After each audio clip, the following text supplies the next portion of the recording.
Surat itu datang di tengah dinginnya pari. Tinta hampir pudar, tapi setiap kata terasa hangat.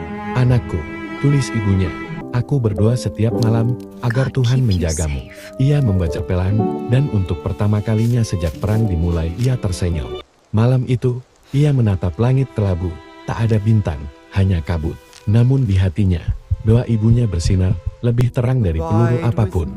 Ia berlutut di tanah basah, memegang surat itu seperti kitab suci, dan berbisik, Tuhan, dengar doa kami.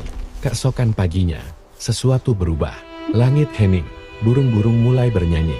Perang terdiam sejenak, dan di keheningan itu, para prajurit saling menatap.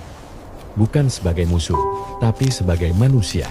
Surat itu kembali ke rumah, membawa pesan bahwa doa lebih kuat dari senjata, dan kasih lebih abadi dari kemenangan. Faith can end what fear begins.